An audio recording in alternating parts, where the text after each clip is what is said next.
الحمدللہ رب العالمین والصلاة والسلام علی سید المرسلین و خاتم النبیین وعلی آلہ واصحابہ اجمعین۔ قابل احترام جناب حافظ سیف الرحمان صاحب، قائدین جماعت اسلامی، میرے انتہائی قابل احترام دوستوں، ساتھیوں، بھائیوں، عزیزوں، موضوع بھی آپ نے سن لیا اور یہ بھی سن لیا کہ دو اہم واقعات ہیں جن کے حوالے سے مجھے بات کرنی ہے۔ میرے نقطہ نظر سے دو واقعات نہیں، یہ تین واقعات ہیں، اور یہ تین واقعات میں سے اہم واقعہ خود ہجرت مدینہ ہے کہ جس سے یہ سال ہجری کا آغاز ہوا ہے۔ آپ جانتے ہیں کہ ہمارا سال ہجری ہے، اور یہ ہماری بدقسمتی ہے کہ ہمارا معاشرہ سال ہجری کو نہیں جانتا۔ آپ کسی بچے کو بھی پوچھیں گے تو وہ آپ بتا دے گا کہ آج کون سی تاریخ ہے، کون سا مہینہ ہے اور کون سا سال عیسوی ہے۔ 2025 سب کو پتہ ہے، لیکن کسی کو نہیں پتہ کہ اب یہ 1447 سال ہجری شروع ہو چکا ہے، اور یہ بہت کم ہے کہ ہمارے معاشرے میں لوگ اسلامی مہینوں کو یا ہجری مہینوں کو جانتے ہوں۔ وہ رمضان کو جانتے ہیں، محرم کو جانتے ہیں، ربیع الاول کو جانتے ہیں، قربانی کا یا عید الاضحیٰ، عید الفطر ان کے حوالے سے جانتے ہیں، لیکن عام مہینے جب سفر ہو، ذیقعد ہو، شوال ہو، آپ پوچھ لیں گے تاریخ بھی نہیں پتہ ہوگی، اور بڑے پڑھے لکھے لوگوں کو، علماء کو، حتیٰ کہ بعض اوقات یونیورسٹی پروفیسر وغیرہ، کسی کو نہیں پتہ ہوگا کہ یہ کون سی تاریخ ہے، کون سا سال ہے۔ حالانکہ بہت اہم ہے یہ بات ہے، اور یہ سال ہجری کے ساتھ ہے، اور اسی طرح فاروق اعظم رضی اللہ تعالیٰ عنہ کی شہادت اور حضرت حسین رضی اللہ تعالیٰ عنہ کی شہادت اور سانحہ کربلا کے ساتھ ایک بہت ہی اہم چیز وابستہ ہے۔ میں اسی پہ آج بات کرنا چاہتا ہوں، لیکن پہلے یہ بات کہ یہ سال ہجری کا آغاز کیسے ہوا۔ حضرت عمر فاروق رضی اللہ تعالیٰ عنہ کے دور میں ایک سرکاری کاغذ سامنے آیا، اس پہ مہینہ لکھا تھا، تاریخ بھی لکھی تھی، سال نہیں لکھا تھا۔ سوال پیدا ہوا، سال کون سا ہے؟ سال لکھنے کا رواج ہی نہیں تھا۔ اب اس وقت یہ موضوع ہوا کہ بھئی سال کیوں نہیں لکھا، تو پیش یہ معاملہ شورا کے سامنے ہوا، یعنی پارلیمنٹ میں مسئلہ آیا کہ سال نہیں لکھا جاتا تو اب سال کیسے لکھا جائے۔ اس وقت تک معاشرے میں عام طور پر عام الفیل، ہاتھیوں کا سال، اس سے شمار ہوتا تھا، اتنے عام الفیل، 12 عام الفیل، 26 عام الفیل، یعنی یہ چلن تھا کہ ہاتھیوں کا سال، یعنی جب ابرہہ لشکر لے کر مکہ میں آیا تھا، اس سے لوگ گنتی اپنی کرتے تھے کہ اتنے عام الفیل گزر گئے ہیں، ہاتھیوں کے سال اتنا گزر گیا۔ تب یہ بات آئی کہ بھئی ایک رومی کیلنڈر بھی ہے، ایک ایرانی کیلنڈر بھی ہے، ہم کون سا کیلنڈر استعمال کریں؟ تو یہ ریجیکٹ ہوگی بات کہ ہم کیوں رومی کیلنڈر استعمال کریں اور ہم کیوں عیسوی کیلنڈر استعمال کریں، اپنا کیلنڈر کیوں نہ استعمال کریں۔ تو پھر یہ بات ہوئی کہ کون سا سب سے اہم واقعہ ہے کہ جس کے ساتھ ہم وابستہ کریں اپنے آپ کو۔ تو بالاتفاق یہ بات طے ہوئی کہ سب سے اہم واقعہ اگر ہماری تاریخ میں ہے تو وہ ہجرت مدینہ ہے۔ کیوں ہے سب سے اہم؟ جماعت اسلامی کے افراد کو کارکنان کو یہ بات معلوم ہونی چاہیے کہ وہ سب سے اہم واقعہ کون سا تھا اور کیوں ہجرت مدینہ کو اہمیت دی گئی۔ تو ہجرت مدینہ کو اہمیت اس لیے دی گئی کہ مکہ مکرمہ میں جتنی بھی سرگرمیاں تھیں وہ انفرادی تھیں، وہاں پر دعوت و تبلیغ انفرادی تھی، وہاں جو کچھ بھی، وہاں نماز بھی، ادائیگی بھی وہ انفرادی تھی، تعلیم و تربیت بھی انفرادی تھی۔ مدینہ منورہ میں ایک موقع میسر آیا کہ جس مقصد کے لیے نبی کریم صلی اللہ علیہ وسلم کی بعثت مبارکہ ہوئی تھی کہ هو الذی ارسل رسولہ بالہدی، وہ اللہ رب العالمین کی ذات بابرکات ہے جس نے اپنے نبی صلی اللہ علیہ وسلم کو بھیجا ایک کتاب ہدایت کے ساتھ اور ایک دین حق کے ساتھ، لیظہرہ، تاکہ اس کو غالب کر دے۔ تو مدینہ منورہ میں دین کے غلبے کا وقت آ گیا کہ اللہ کا دین غالب آ جائے، یہاں پر ایک اسلامی حکومت قائم ہو جائے۔ اللہ کے نبی صلی اللہ علیہ وسلم نے مدینہ منورہ میں پہلا کام یہ کیا کہ اسلام کو ایک ریاست کی شکل کے اندر قائم کیا۔ دین، اسلام کا دین ایک دین ریاست ہے، ایک ریاست کا دین ہے۔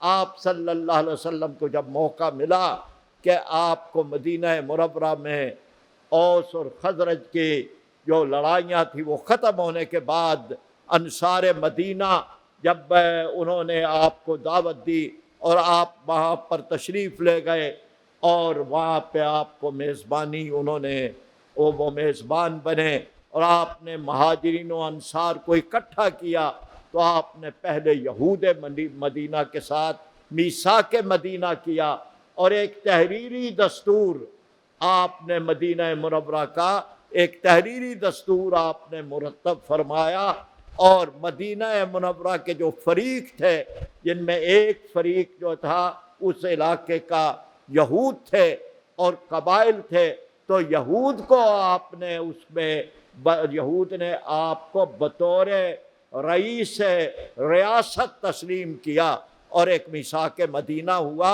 اور یہ آئین ریاست طے ہوا اور آپ نے ایک اسلامی ریاست قائم فرمائی۔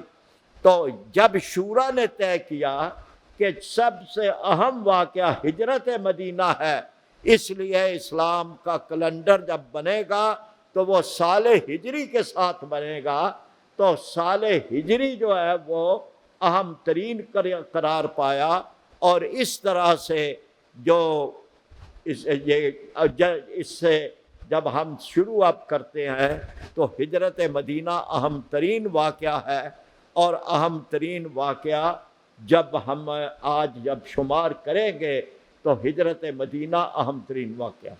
اب بڑے واقعات ہیں ہجرت مدینہ کے بھی، میں اب اس میں چلا جاؤں گا تو جو بڑا موضوع ہے اس کی طرف نہیں آ سکوں، لیکن میں ایک دو واقعات پھر بھی کروں گا، اس لیے کہ جماعت اسلامی کے کارکنان ہیں، یہ سارے ہمارے ہی موضوعات ہیں، ہجرت بھی ہے، جہاد بھی ہے، دعوت بھی ہے، تبلیغ بھی ہے۔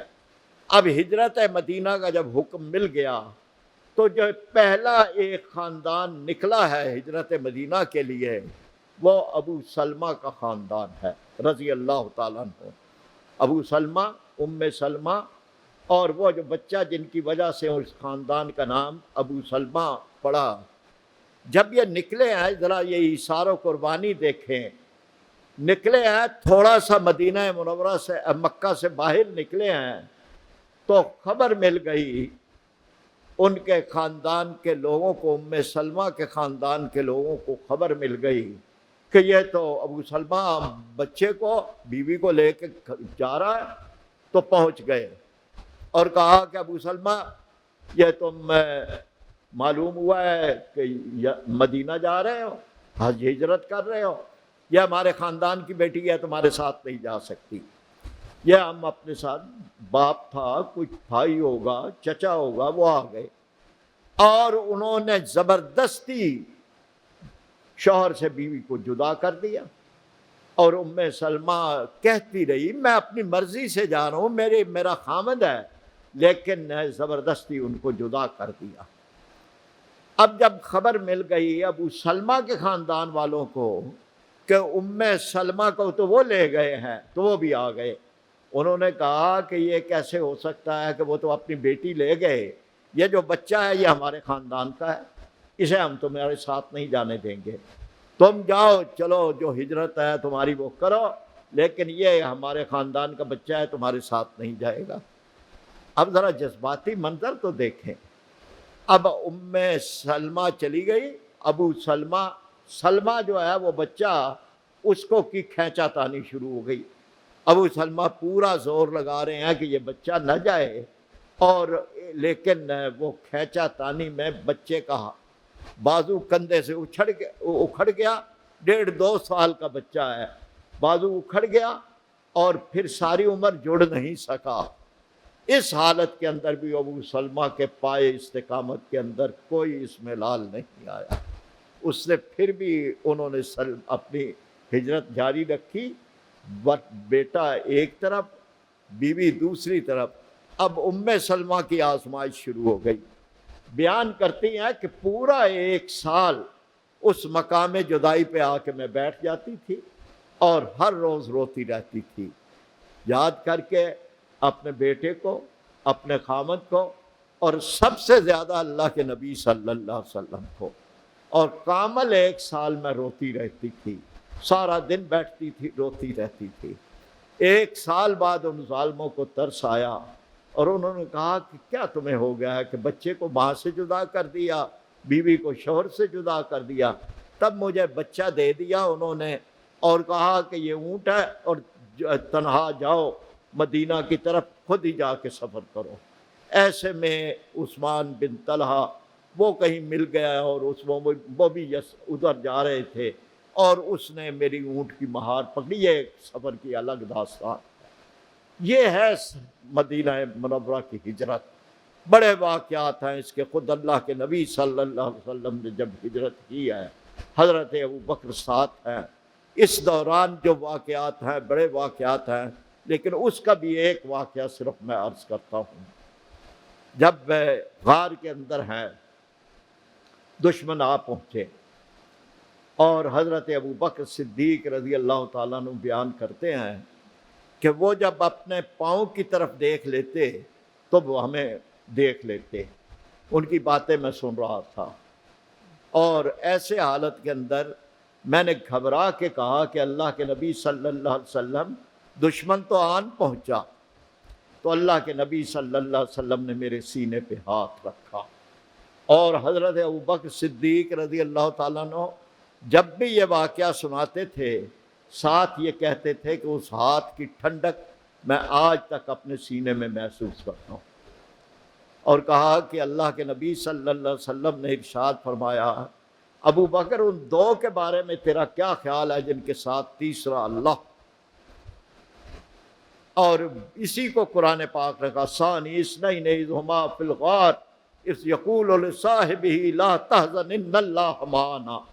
تو یہ ہے ہجرت مدینہ۔ میں اس کے واقعات چھوڑ دیتا ہوں، میں آگے چلتا ہوں۔ یہ سال ہجری ہے۔ اب اس کے بعد دوسرا پھر واقعہ ہے فاروق اعظم رضی اللہ تعالیٰ عنہ کا، اور تیسرا واقعہ پھر وہ ہے جو کربلا کا سانحہ ہے۔ اب تینوں کا عنوان ایک ہے، اسلامی ریاست کا قیام۔ میں اب اس کی طرف آ رہا ہوں۔ اب یہ اسلامی ریاست کا قیام ہے، اس کی بنیادیں کیا ہیں جس کے لیے آپ بھی جماعت اسلامی بھی قائم ہوئی ہے؟ اس کی بنیاد یہ ہے لِیَکُونَ کَلِمَتُ اللَّهِ الْعُلْیَا، تاکہ دنیا کے اندر اللہ کا کلمہ سر بلند ہو جائے۔ قرآن پاک میں ارشاد فرمایا گیا ہے کہ دین اللہ کے نزدیک ایک ہی ہے، دین اسلام۔ یہ بھی بیان کیا گیا کہ یہ دین مکمل ہے، الیوم اکملت لکم دینکم۔ یہ بھی ارشاد فرمایا گیا کہ یا ایھا الذین آمنوا ادخلوا فی السلم کافہ، یہ دین مکمل ہے، ایمان لانے والو تم بھی مکمل دین میں داخل ہو جاؤ۔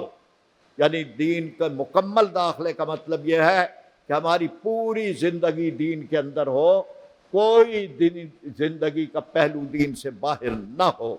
اسی بات کا نام اسلامی حکومت کا قیام ہے، اور اسی کے لیے اللہ کے نبی صلی اللہ علیہ وسلم نے مدینہ منورہ کے اندر ایک اسلامی ریاست قائم کی۔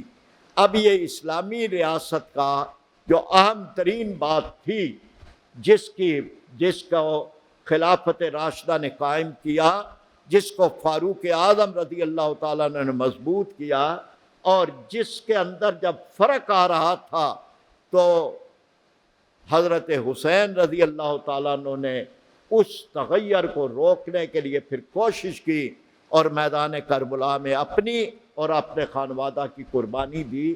اب اس کو ایک ایک مرحلے پر سمجھتے جائیں کہ یہ بنیاد کیا ہے اور فرق کیا تھا۔ بنیاد، اس کی پہلی بنیاد ہے کہ حاکمیت اعلیٰ اللہ رب العالمین کی ہے۔ اسلامی حکومت میں یا خلافت راشدہ میں جو بنیاد ہے وہ حاکمیت اعلیٰ اللہ رب العالمین کی ہے۔ ملوکیت یا بادشاہت میں یا ڈکٹیٹرشپ میں یہ بنیاد یہ نہیں رہتی کہ حاکمیت اعلیٰ اللہ کی ہے، چاہے زبانی کلامی وہ کہتے رہیں لیکن عملاً نہیں ہوتا۔ حاکمیت اعلیٰ اللہ رب العالمین کی ہے۔ قرآن پاک نے ارشاد فرمایا وَلَهُ أَسْلَمَ مَنْ فِي السَّمَاوَاتِ وَالْأَرْضِ، زمین و آسمان کی ہر چیز اللہ کا حکم مان رہی ہے۔ آسمان و زمینوں پہ اللہ کا حکم چلتا ہے، آسمان پہ بھی، زمین پہ بھی، ستاروں اور سیاروں پہ بھی، سورج اور چاند پہ بھی، بادلوں پہ بھی، بارشوں پہ بھی، پہاڑوں پہ بھی، سمندروں پہ بھی، ہر ایک چیز اللہ کا حکم مان رہی ہے۔ سورج اللہ کا حکم مانتا ہے، ایک لمحے کا بھی فرق نہیں پڑتا اس کے طلوع و غروب میں، اور ایک انچ کے کروڑویں حصے کا بھی فرق نہیں پڑتا۔ یہ ہے اس کا نظام۔ وَلَهُ أَسْلَمَ مَنْ فِي السَّمَاوَاتِ وَالْأَرْضِ، اس کا یہ نظام ہے۔ تو اسی طرح سے کرسی بھی اسی کی مضبوط ہے۔ اس کائنات کے اندر اقتدار صرف اللہ کا ہے، اور وسع کرسیہ السماوات والارض، زمین و آسمان کے اندر جس کی کرسی چھائی ہوئی ہے، اقتدار چھایا ہوا ہے، نہ کسی ٹرمپ کا، نہ کسی آرمی چیف کا، نہ کسی چیف جسٹس کا۔ اگر کوئی زمین و آسمان پر اقتدار مضبوط ہے اور کرسی مضبوط ہے تو وہ ہے وسع کرسیہ السماوات والارض، جس کی کرسی نے زمین و آسمان کو گھیرا ہوا ہے۔ تو حاکمیت اعلیٰ اللہ رب العالمین کی ہے۔ اسلامی حکومت میں یا اسلامی ریاست میں یا خلافت راشدہ میں جو اصول تھا وہ یہ تھا کہ حاکمیت اعلیٰ اللہ رب العالمین کی ہے۔ یزید کی ولی عہدی کے بعد اور جو بعد میں ملوکیت کا دور آیا، یہ حاکمیت اعلیٰ کا اصول ختم ہوا، اور پھر اس کے بعد بادشاہتوں کے دور جب شروع ہوئے تو حاکمیت اعلیٰ پھر جو بادشاہ جو وہ حکمران تھا اس کے بن گئی، اور قانون اس کے سامنے جو اس کا قانون ہوتا تھا وہ چلتا رہا۔ جس کو اس نے چاہا قتل کرنے کا اس میں حکم دیا، نہ کوئی قانون، نہ کوئی ضابطہ، نہ کوئی عدالت، نہ کوئی تاریخ۔ یہ تھی حاکمیت اعلیٰ اللہ رب العالمین کی۔ یہ وہ چیز تھی کہ جو اسلام کے اس میں تھا۔ اور اسی طرح حاکمیت اعلیٰ کا دوسرا مفہوم یہ ہے کہ اللہ تعالیٰ صرف کارساز نہیں ہے، وہ قانون ساز بھی ہے۔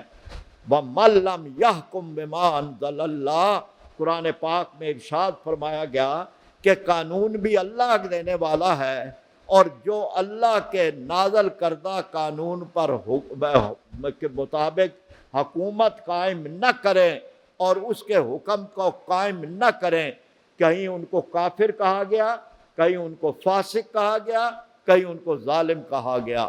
قرآن پاک نے کہا گیا، ارشاد فرمایا گیا افا حکم الجاہلیت یبغون، کیا یہ چاہتے ہیں کہ دنیا میں اللہ کا قانون چھوڑ کے جاہلیت کا قانون چلتا رہے؟ تو قانون کے بارے میں بھی اللہ واضح ہیں کہ اللہ قانون بھی اللہ کا ہی چلے گا۔ تو حاکمیت اعلیٰ کا مطلب ہے کہ قانون بھی اللہ کا ہوگا، اسی لیے ہمارے کانسٹیٹیوشن میں اور ہمارے دستور میں یہ بات لکھی ہوئی ہے کہ پاکستان میں حاکمیت اعلیٰ اللہ رب العالمین کی ہے، اور یہ لکھوانے کے لیے جماعت اسلامی نے بڑی جد و جہد کی ہے، قرارداد مقاصد پاس کروائی، دستور مطالبہ دستور کی مہم چلائی جو ہے، اور یہ 1973 کا دستور جو ہے پاس کرانے کے لیے ہمارے 4 ممبران تھے، بڑی جد و جہد کی، میں تفصیل میں اس وقت نہیں جا سکتا، لیکن پہلا اصول ہے کہ حاکمیت اعلیٰ اللہ رب العالمین کی، اور یہ اصول بھی جب فرق پڑا تو یہ، اور فاروق اعظم رضی اللہ تعالیٰ عنہ نے یا پوری خلافت راشدہ میں یہ اصول مضبوط رہا، چاہے وہ دور تھا حضرت ابو بکر صدیق کا، چاہے وہ فاروق اعظم کا، چاہے عثمان غنی رضی اللہ تعالیٰ عنہ کا، چاہے علی مرتضیٰ کا۔ پھر اسی طرح دوسرا اصول ہے اطاعت رسول کا، کہ اللہ کے رسول صلی اللہ علیہ وسلم کی اطاعت مستقل بذات ہے، من یطع الرسول فقد اطاع اللہ، جو رسول کی اطاعت کرے گا وہ دراصل اللہ کی اطاعت کرے گا۔ ایک آیت ہے جس میں ارشاد فرمایا گا کہ قل اطیعوا اللہ واطیعوا الرسول واولی الامر منکم، اطاعت کرو اللہ کی، اطاعت کرو اللہ کے رسول کی اور اولی الامر کی، یعنی اللہ کی اطاعت کے ساتھ اطیعوا کا لفظ، رسول کی اطاعت کے ساتھ اطیعوا کا لفظ، اولی الامر کی اطاعت کے ساتھ الگ سے اطیعوا کا لفظ نہیں ہے۔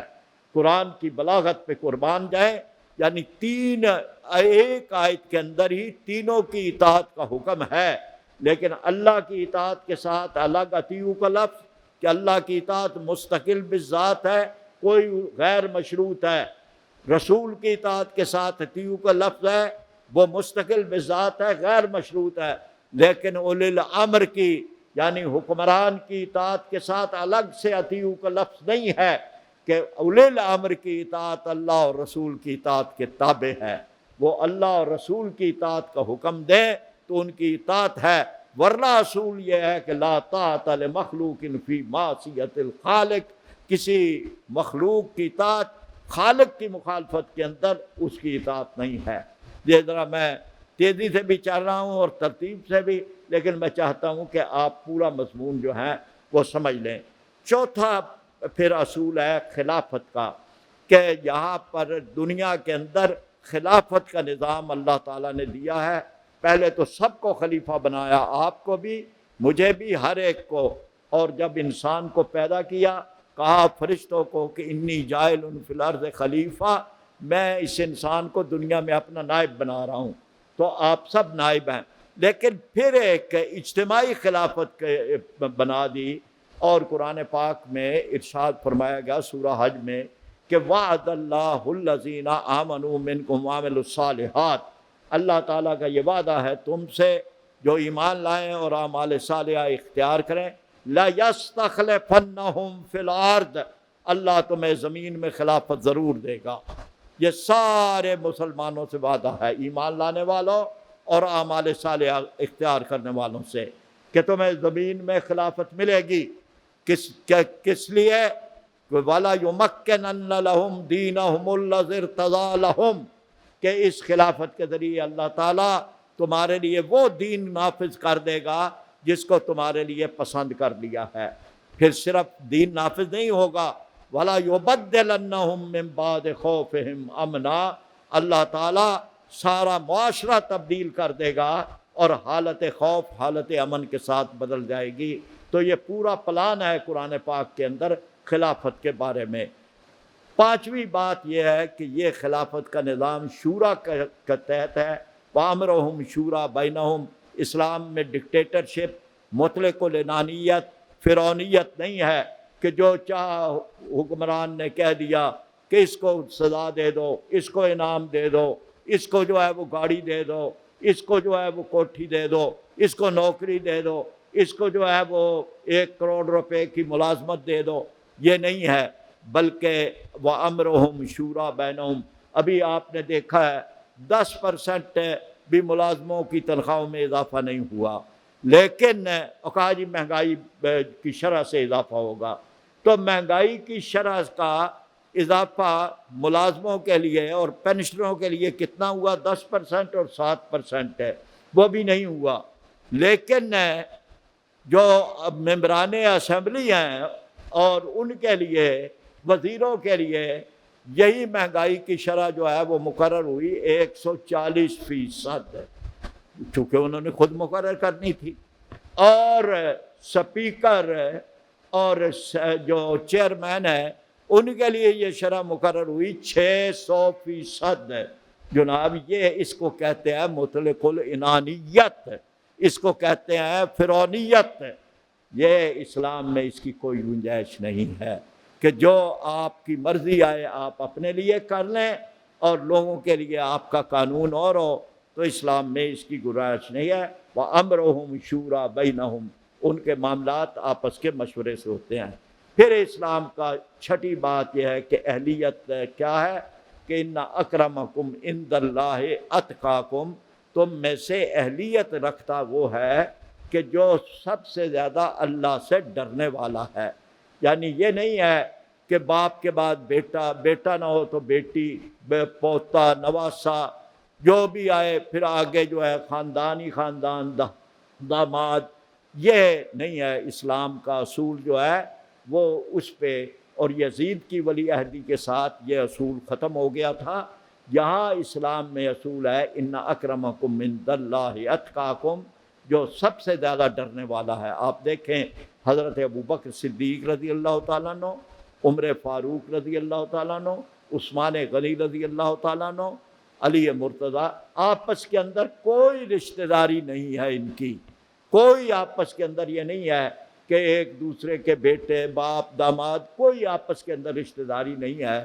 لیکن یہاں رشتہ داریاں جو ہیں وہ آگے چلتی رہیں، پھر خاندان بنو امیہ، خاندان بنو عباس، اب آگے جتنا بھی اب تک یہ سارا نظام جو چل رہا ہے، بلکہ جمہوریت کے اندر آ کر بھی پھر سارا نظام یہی خاندانی بادشاہتوں کا نظام چل رہا ہے۔ بادشاہتوں کے نظام ہمارے مسلمان ملکوں میں چل رہے ہیں۔ اور یہ جو ایک بڑا تغیر آیا تھا، یہ وہ تغیر تھا کہ جس کو روکنے کی ایک جدوجہد تھی۔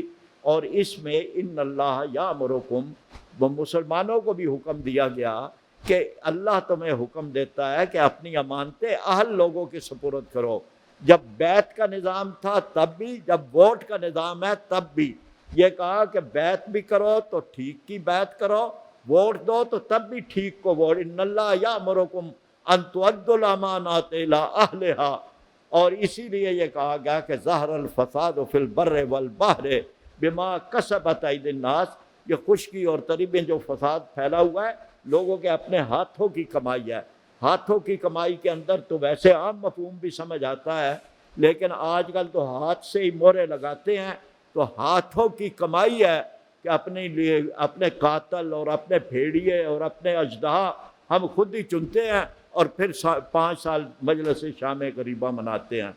پھر اسلام کے اس نظام کے اندر مقصدیت ہے، حکومت قائم ہوتی ہے اس لیے نہیں کہ اپنی مراعات لیں، اپنی کرسیاں لیں، اپنے عہدے لیں، اپنی ملیں لگائیں، بلکہ اس لیے کہ الذین ان مکناہم فی الارض، جن کا جب زمین میں ان کو اقتدار ملتا ہے تو اس کا مقصد کیا ہوتا ہے؟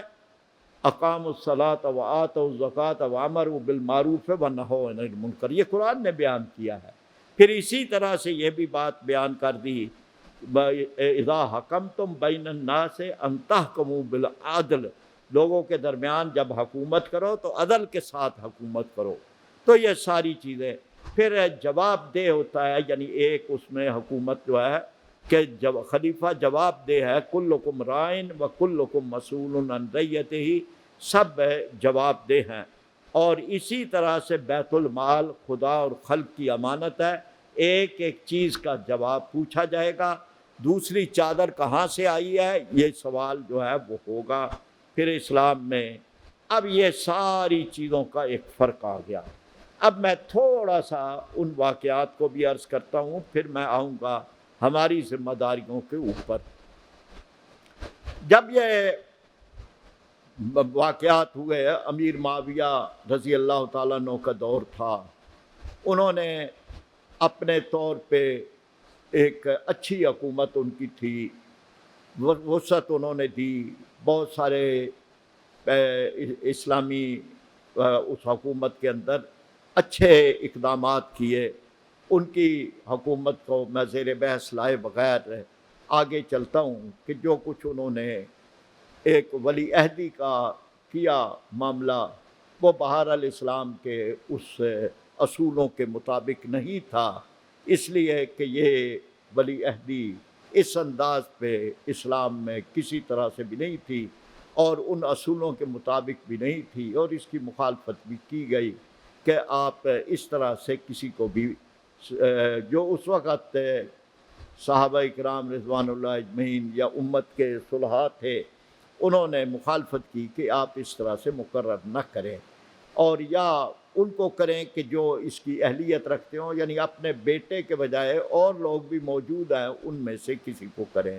لیکن بہرحال وہ ایک کام ایسا ہوا کہ جس کے نتائج اس طرح سے نہ نکلے۔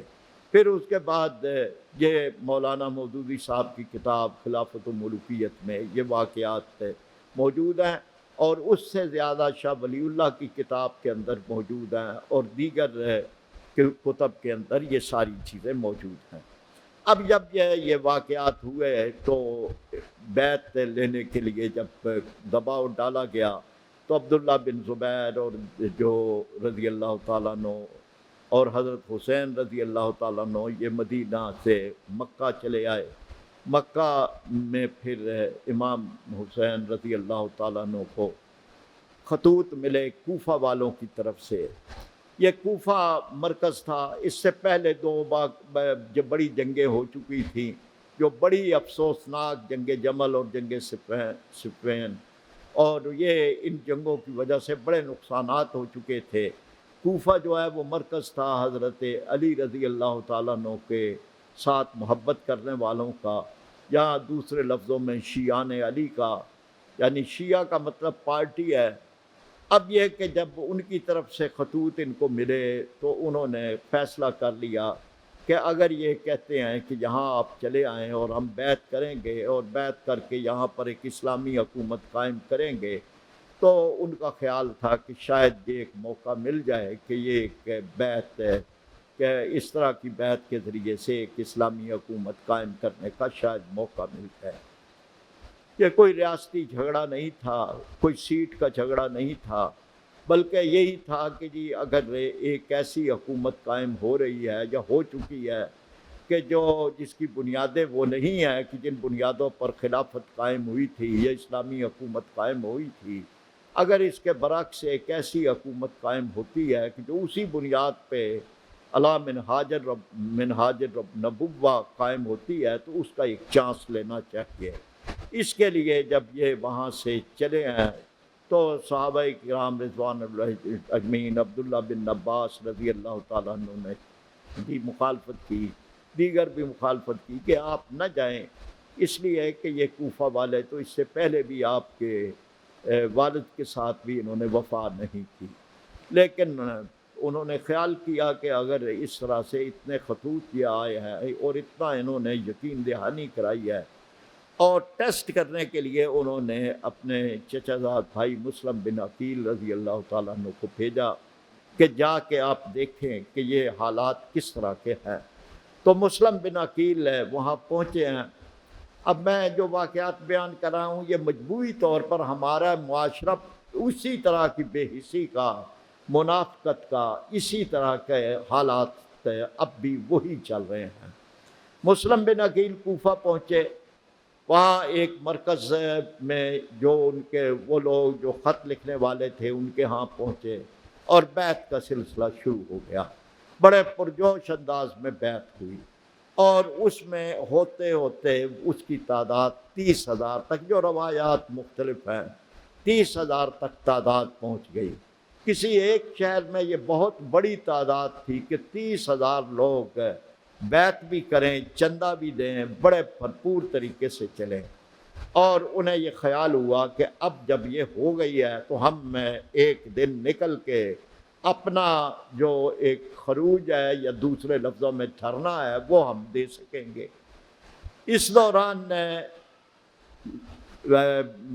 یزید نے اپنا اس علاقے کا گورنر تبدیل کر دیا۔ پہلے گورنر تھے نعمان بن بشیر، ان کو تبدیل کر کے اس نے عبید اللہ بن زیاد کو گورنر بنا دیا۔ اب جو گورنر تبدیل ہوا تو اس نے یہ بات سمجھ لی کہ یہاں پر کوفہ والوں کو ٹیکل کرنے کا گر جو ہے وہ یہ ہے کہ خوف کے ساتھ اور لالچ کے ساتھ ان کو اپنے ساتھ ملاؤ۔ اب یہ فرق آنا شروع ہو گیا۔ وہ اس نے ان دو ہتھیاروں کو استعمال کیا، اور اس دوران اس نے اپنی خفیہ معلومات کے ذریعے سے یہ بات بھی پتہ کر لی کہ ان کے مراکز کیا ہیں۔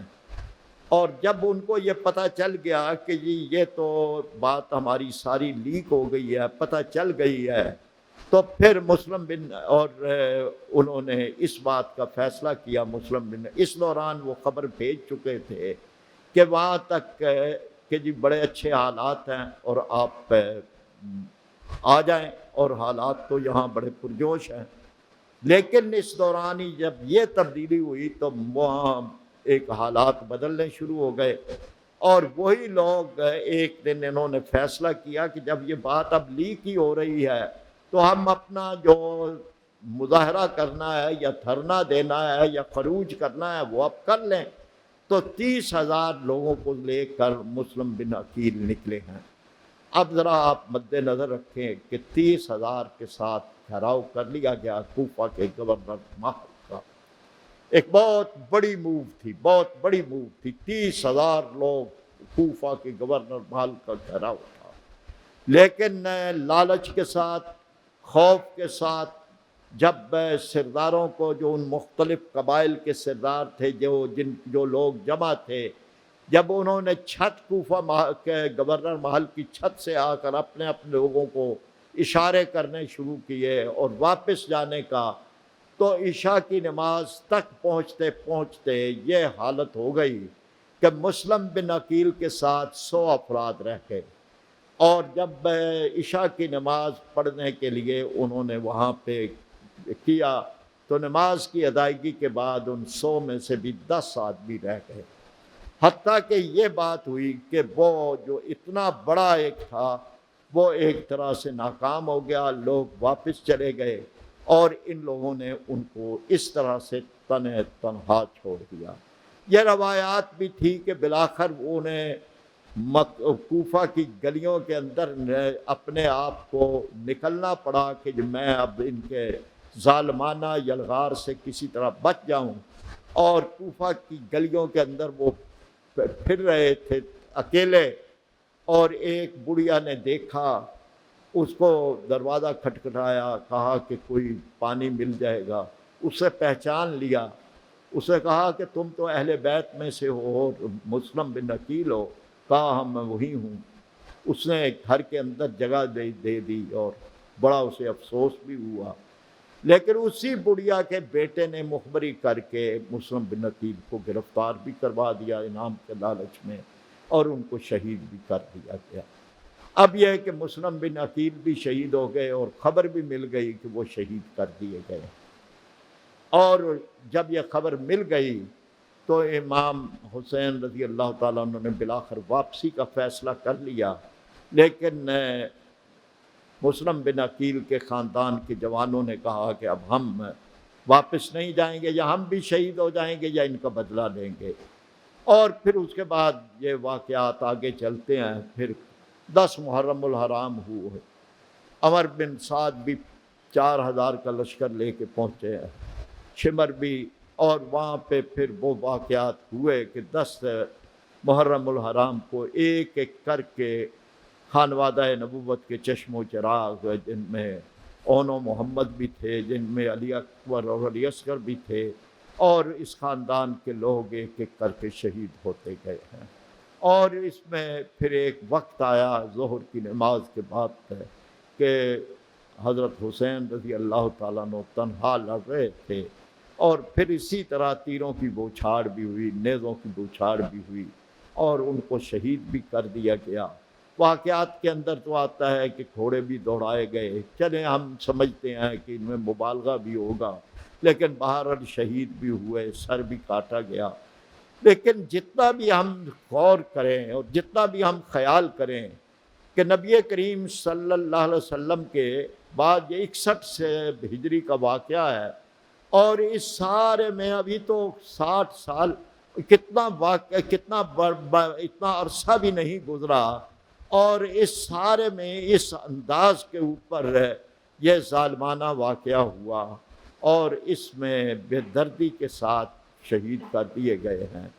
اس کو کوئی بھی تاریخ کا اختلاف کرے نہ کرے، کو کہے اس طرح ہوا اس طرح ہوا، اور کوئی اس میں واقعات کی کوئی تشریحیں کی جائیں، لیکن جتنا بھی ہم کہیں تو اس میں اس کے علاوہ اور کوئی نہیں ہے کہ بہت ہی ظالمانہ واقعات جو ہمارے ساتھ اس سلسلے کی پہلو ہیں، میں اس کی طرف آتا ہوں تاکہ ہمیں واقعات سے زیادہ جو واقعات سے نکلنے والے پہلو ہیں، جو آج کے موضوع میں رکھا گیا ہے، ہماری ذمہ داریاں، میں اب اس کی طرف آتا ہوں۔ پہلی ذمہ داری ہماری وہی ہے کہ جس کے لیے یہ قربانی دی گئی اور جو خلافت کا نظام قائم ہوا اور جسے فاروق اعظم رضی اللہ تعالیٰ عنہ نے مضبوط کیا اور جس کے لیے جماعت اسلامی قائم ہوئی ہے، حکومت الہیہ کا قیام، ہم اس کے لیے یکسو ہو جائیں۔ اور یہ قیام جو ہے وہ اس وقت تو بہت مشکل تھا، اب تو آسان ہے۔ اس وقت اگر یہ بدر و احد کے میدانوں سے گزر کے تھا اور اس وقت بڑی قربانیوں کے ساتھ تھا اور اس کے اندر کربلا کے میدان بھی آتے تھے، تو اب تو یہ دعوت و تبلیغ کے ذریعے سے اور ووٹ کے ذریعے سے اور لوگوں کو ہم نوا بنا کے یہ ہوتا ہے، تو ہمیں یہ سمجھنا چاہیے کہ اب ہماری کوتاہی کس درجے کے اندر ہے کہ اللہ تبارک و تعالیٰ نے تو ہمارے لیے آسان کر دیا ہے، لیکن ہم آسان کام بھی نہیں کر رہے، اور ہم اس سلسلے کے اندر بھی اپنی کوتاہی جو ہے وہ ہمیں اس کا ادراک نہیں ہے کہ کام تو یہ ہونے والا ہے اور کام تو یہ ہونا چاہیے کہ اللہ کی دھرتی کے اوپر اللہ کا نظام قائم ہو، شیطانی نظام قائم نہ ہو، اور اللہ کے نظام کو قائم کرنے کے اندر اگر کوئی تاخیر ہو رہی ہے تو مجھے اور آپ کو سوچنا چاہیے کہ اس کے اندر ہماری کتنی ذمہ داری ہے اور ہماری کتنی کوتاہی ہے۔ تو پہلی بات ہماری ذمہ داریوں کے اندر یہ ہے کہ اللہ کے اس نظام کو قائم کرنے جس کے لیے جماعت اسلامی قائم ہوئی اور ہمارے بزرگوں نے قربانیاں دیں اور جیلوں کے اندر گئے اور شہادتیں قبول کی اور پھانسیوں کے پھندوں تک پہنچے، اور مشرقی پاکستان جو بنگلہ دیش ہے وہاں پر عملی طور پر ان کو سزائے موت دی گئی، تو آج میں اور آپ ہم کہاں کھڑے ہیں اور ہم کیا کر رہے ہیں اور ہم نے اپنی ذمہ داریوں کے اندر کیا کوتاہیاں کی۔ دعوت کے میدان کے اندر میں اکثر یہ کہتا ہوں کہ جو ایک جملہ ہوتا ہے کہ کنواں پیاسے کے پاس چل کے آتا ہے، کنواں پیاسے کے پاس چل کے نہیں جاتا، پیاسا کنویں کے پاس چل کے آتا ہے، تو جماعت اسلامی والوں کے لیے یہ بات ٹھیک نہیں ہے۔ وہ کنویں نہیں ہیں جن کے پاس پیاسا چل کے آئے، وہ دریا ہیں جو خود پیاسوں کی تلاش میں نکل کھڑے ہوتے ہیں، وہ بادل ہیں جو جا کے پیاسی کھیتیوں پہ خود برستے ہیں۔ اس لیے ہمیں اس بات کو سمجھنا چاہیے کہ اقامت دین کے لیے جو اہم کام ہے وہ دعوت دین ہے، اور دعوت دین کے اندر ہم اپنی کوتاہیوں پر نظر دوڑائیں۔ ایک بات تو یہ ہے۔ دوسری بات، ہمیں اس بات کو سمجھنا چاہیے کہ یہ معرکہ حق و باطل آج بھی جاری ہے، کشمیر میں بھی، فلسطین میں بھی آج اسی طرح کے حالات ہیں۔ ہر ایک دور وقت کا خود اپنا ایک یزید ہے، اور ہر ایک دور کا حسین بے گناہ یزید شہید ہے، اور جدھر جدھر گرا ہے خون ادھر رہے امید ہے۔ آج جو کچھ غزہ میں ہو رہا ہے، آج کتنے ہی علی اکبر اور کتنے ہی علی اصغر وہاں قربان ہو رہے ہیں، آج کتنے ہی اونو محمد وہاں قربان ہو رہے ہیں۔ آج ہمیں نہیں نظر آ رہا، ہم کربلا کے میدان کی مجلس شام غریبہ تو مناتے ہیں، لیکن کیا ہمیں نہیں نظر آ رہا کہ غزہ کے اندر کتنے ہی مجلس شام غریبہ ہر روز وہاں منانے والی ہے۔ اور کیا ہم نے کبھی نہیں سوچا، ابھی یہ یونیسیف کی رپورٹ آئی ہے کہ 50,000 سے زیادہ بچے وہاں یا شہید ہوئے ہیں یا زخمی ہوئے ہیں۔ کس جرم کے اندر؟ کس لیے ان کو شہید کیا گیا؟ کیا وہ امت مسلمہ کا حصہ نہیں ہے؟ کیا میں اس بچے کو بھول جاؤں کہ جو اپنے ہی مکان کے ملبے کے اوپر بیٹھا ہوا 12 سال کا بچہ اپنے ہی مکان کے ملبے کے اوپر بیٹھا ہوا بڑے اطمینان سے تلاوت کر رہا ہے، وَلَنَبْلُوَنَّكُمْ بِشَيْءٍ مِّنَ الْخَوْفِ وَالْجُوعِ وَنَقْصٍ مِّنَ الْأَمْوَالِ وَالْأَنفُسِ وَالثَّمَرَاتِ۔ یہ تاریخ کی کتابوں سے کتنے ہی بچے نکل کے آج پھر آ گئے ہیں۔ کیا میں اس بچے کو بھول جاؤں جو غزہ کے علاقے کے ایک ہسپتال کی آپریشن ٹیبل کے اوپر لیٹا ہوا ہے اور جسے ڈاکٹر سمجھا رہا ہے کہ بیٹا تمہارا آج آپریشن نہیں ہو سکتا، ہمارے پاس انستھیزیا کا بے ہوش کرنے کا سامان نہیں ہے، اور بچہ اس ڈاکٹر کو سمجھا رہا ہے کہ ڈاکٹر صاحب آپ آپریشن کر دیجئے، میں تلاوت قرآن مجید کرتا رہوں گا، مجھے کوئی درد نہیں محسوس ہوگا۔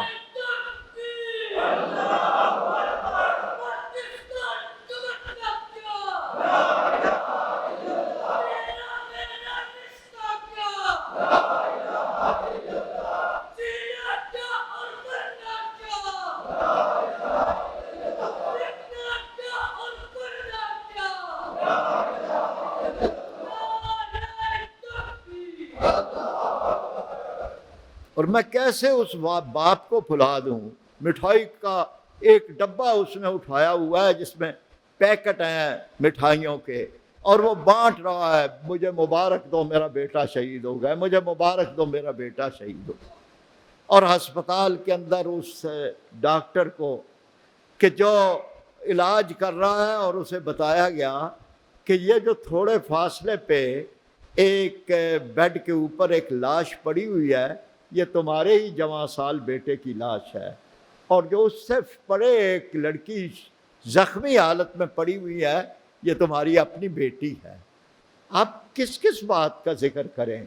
اور یہ جو ابھی ہمارا ہی مارکا ہوا ہے ہندوستان کے ساتھ ہے، اور جو ایران والوں کا مارکا ہوا ہے غزہ اور اب اسرائیل کے ساتھ ہے، تو قرآن پاک کی آیات پھر ہمارے سامنے آ گئی ہیں کہ وَكَمْ مِنْ فِئَةٍ قَلِيلَةٍ غَلَبَتْ فِئَةً كَثِيرَةً بِإِذْنِ اللَّهِ۔ اللہ کے حکم سے تھوڑے گروہوں کو بھی بڑے گروہوں پہ غلبہ ملتا ہے۔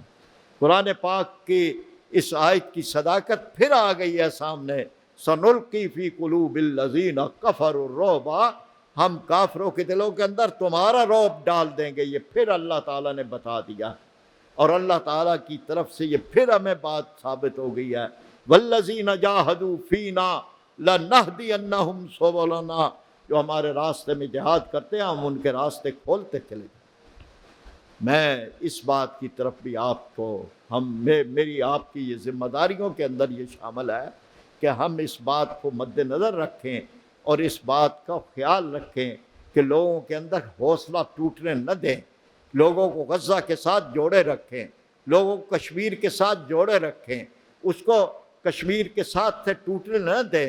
ہندوستان کی جو نفرت ہے اس نفرت کو پیدا کیے رکھیں۔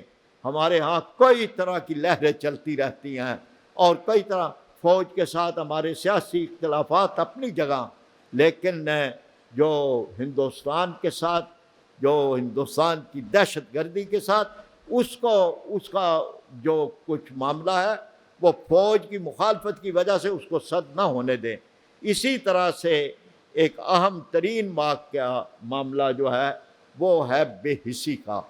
ہمارے معاشرے کے اندر وہ جو بے حسی ہے، انڈیفرنٹ رہنا، سانو کیجی، یہ جو ایک ہمارا معاشرے کا ایک عمومی، وہی جو ایک بات کہی تھی، فرزدق نام کا ایک شاعر تھا، آ رہا تھا کوفہ سے، اور امام حسین جا رہے تھے مکہ سے کوفہ کی طرف۔ فرزدق بڑا مشہور شاعر ہے عربی کا، وہ ملا راستے میں، اور وہ حضرت حسین رضی اللہ تعالیٰ عنہ سے ملا، اور انہوں نے پوچھا کہ فرزدق تم آ رہے ہو مدینہ کوفہ سے، کس حال میں چھوڑ کے آئے ہو کوفہ والوں کو؟ کہا کہ میں اس حال میں چھوڑ کے آیا ہوں کہ ان کے دل حسین کے ساتھ ہیں، ان کی تلواریں یزید کے ساتھ ہیں۔ یہی ہماری تاریخ کا المیہ ہے، اسی المیہ کا شکار جماعت اسلامی ہمیشہ ہوتی رہی ہے۔ نوٹ جماعت اسلامی کے ساتھ، ووٹ جماعت اسلامی کے مخالف ہے۔ قربانی کی کھالیں جماعت اسلامی کے لیے، جہاں زلزلہ زدگان اور اسی طرح سے وبائی امراض اور جتنا بھی اور کہیں بھی، اس میں قابل اعتماد جماعت اسلامی ہر طرح سے، وہ سمجھتے ہیں کہ یہ جتنا بھی کام ہے یہ جماعت اسلامی سب سے قابل اعتماد جماعت اسلامی ہے، جتنا نیٹ ورک ہے سب سے بہترین جماعت ہے۔ لیکن ووٹ دینے کے لیے پھر ان کی ترجیحات اور ہیں۔ یہ وہ چیز ہے کہ جسے اس نے کہا تھا کہ دل تو حسین کے ساتھ ہیں، تلواریں یزید کے ساتھ ہیں۔ اس منافقت کو بھی توڑنا ہے، لوگوں کو کہیں کچھ بتانا، ان کے دلوں کے اندر یہ بات ڈالنی کہ یہی تو المیہ ہے جس نے پوری تاریخ کے اندر کتنے ہی المیے جنم دیے ہیں، کہ آپ کے دل کہیں اور ہوتے ہیں، آپ کی تائید کہیں اور ہوتی ہے۔ آغا شورش کاشمیری نے اس بات کو بیان کیا، ذرا اس کو سوچیں۔ سگا سوچتا ہوں کہ اسی قوم کے وارث ہم ہیں، سوچتا ہوں کہ اسی قوم کے وارث ہم ہیں جس نے اولاد پیغمبر کا تماشا دیکھا، جس نے سادات کے خیموں کی تنابیں توڑی، جس نے لخت دل حیدر کو تڑپتا دیکھا، ام کلثوم کے چہرے پہ تماچے مارے اور شام میں زینب و سہرا کا تماشا دیکھا۔ اور اے میری قوم، تیرے حسن کمالات کی خیر، تو نے جو کچھ بھی دکھایا وہی نقشہ دیکھا۔ آج ہم اسی جگہ، اسی مقام بے حسی پہ کھڑے، اسی جگہ پہ۔ اس لیے اس بے حسی کو بھی توڑنے کی ضرورت۔ کس نے توڑنا؟ آسمانوں سے فرشتوں نے نہیں اترنا، ہم نے ہی کرنا ہے۔ اس لیے اس بات کی بھی سوچ کی ضرورت ہے اور اس کو بھی ہم نے ٹھیک کر۔ اب اس سے کہ آخر کے اندر میں بات کروں گا، اقبال نے کہا تھا کہ نکل کر خانقاہوں سے ادا کر رسم شبیر۔ اب یہ خانقاہوں سے نکل کے رسم شبیری ادا کرنے کا وقت ہے، یعنی تربیت گاہ سے جو کچھ لیا ہے اسے میدان عمل میں لے کے جانے کی ضرورت ہے، اور میدان عمل میں جا کے ہم اگر کام کریں گے تو بہت کچھ ٹھیک ہو جائے گا۔ لیکن اگر ہم تربیت گاہ در تربیت گاہ در تربیت گاہ یہی چلتے رہیں گے تو یہ بھی اچھا کام ہے، یعنی یہ نہیں ہے کہ اس کا کوئی فائدہ نہیں ہے، لیکن اس کا فائدہ مجھے تو آپ کو، ہمیں تو ہو جائے گا، آپ کو ہو گیا گا، لیکن کیا خلق خدا کو بھی ہوگا؟ یہ مخلوق خدا کا ہم پر جو حق ہے، اس حق کو ادا کرنے کے لیے میدان عمل میں نکلنا ضروری ہے، اور اس کے لیے اس بات کی ضرورت ہے کہ ہم لوگوں کے پاس پہنچیں اور ان تک اس بات کو پہنچائیں۔ جو مایوسی ہے اس کو دور کرنے کی ضرورت ہے۔ اس قرآن پاک کے اندر جو عرصہ تبلیغ بیان ہوا ہے، وہ عرصہ تبلیغ بیان ہوا ہے حضرت نوح علیہ السلام کا، اور وہ ہے 950 سال۔ یہ 950 سال اتنی اہمیت نہیں رکھتا، میرے نزدیک اس کی اہمیت جو ہے وہ یہ نہیں ہے کہ وہ 950 سال تبلیغ کرتے رہے ہیں، میرے نزدیک اس کی اہمیت جو ہے وہ کوالٹی ہے۔ کوالٹی کیا؟ کون سی کوالٹی ہے؟ رب انی دعوت قومی لیلا و نہارا، اے اللہ میں اس قوم کو رات اور دن پکارتا رہا ہوں۔ کیا ہم نے بھی اس قوم کو رات اور دن پکارا ہے؟ رب انی دعوت قومی لیلا و نہارا، ہم اس طرف غور کریں۔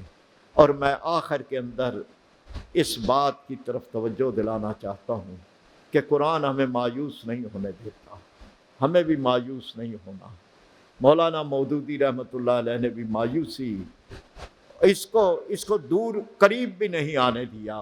قرآن پاک نے جب نہیں ہونے دیا مایوس، قرآن پاک نے ارشاد فرمایا ہے وَنُرِيدُ ان نمن علی الذین استضعفوا فی الارض، ہم نے ارادہ کر لی، قرآن کہہ رہا ہے ہم نے ارادہ کر لیا ہے کہ ان لوگوں کو کہ جو دنیا میں کمزور بنا دیے گئے تھے ان پر کرم فضل اور انعام کریں، وَنَجْعَلَهُمْ أَئِمَّةً وَنَجْعَلَهُمُ الْوَارِثِينَ، ان کو دنیا کا امام اور دنیا کا وارث بنا دے۔ اب قرآن کہہ رہا ہے، یقین کرنا چاہیے کہ یہ ہوگا۔ اور مولانا مودودی رحمۃ اللہ علیہ نے یہ بات تو 1945-46 کے اندر کہی تھی، جب بالکل مایوسیت تھی، سوشلزم اور کمیونزم پھیل رہا تھا دنیا میں۔ اس وقت کہا تھا کہ ایک وقت آئے گا کہ سوشلزم اور کمیونزم کو ماسکو کی گلیوں میں بھی پناہ نہیں ملے گی۔ کس نے سوچا تھا کہ یہ وقت آئے گا؟ لیکن میں نے اور آپ نے تو دیکھ لیا، ہماری زندگیوں میں ہی آ گیا یہ وقت ہے کہ سوشلزم اور کمیونزم کو ماسکو کی گلیوں میں بھی پناہ نہیں ملی۔ اور یہ وقت کہا تھا کہ آئے گا کہ سرمایہ دارانہ ڈیموکریسی کو لندن، پیرس اور نیو یارک میں وہ وہاں لرزہ برندام ہوگی۔ آج آپ دیکھ رہے ہیں وہاں لرزہ برندام۔ اور یہ بات بھی کہی تھی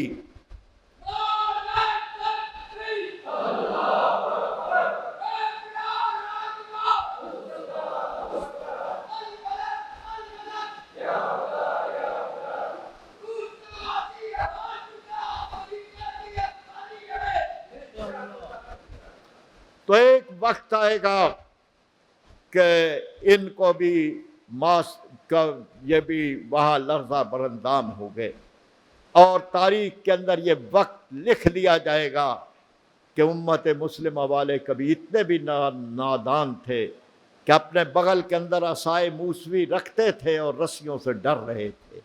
آج ہم بھی رسیوں سے ڈر رہے ہیں۔ اور میں علامہ اقبال کے اس کلام پہ اپنی بات ختم کر رہا ہوں کہ گزر گیا وہ دور ساقی کہ چھپ کے پیتے تھے پینے والے، بنے گا سارا جہاں میں خانہ، ہر کوئی بادہ خار ہوگا۔ اور تمہاری تہذیب، ٹرمپ سنو، تمہاری تہذیب اپنے خنجر سے آپ ہی خودکشی کرے گی، اور جو شاخ نازک پہ آشیانہ بنے گا ناپائیدار ہوگا۔ اور نکل کے صحرا سے جس نے روما کی سلطنت کو الٹ دیا تھا، سنا ہے یہ قدسیوں سے میں نے، وہ شیر پھر ہوشیار ہوگا۔ وآخر دعوانا ان الحمدللہ۔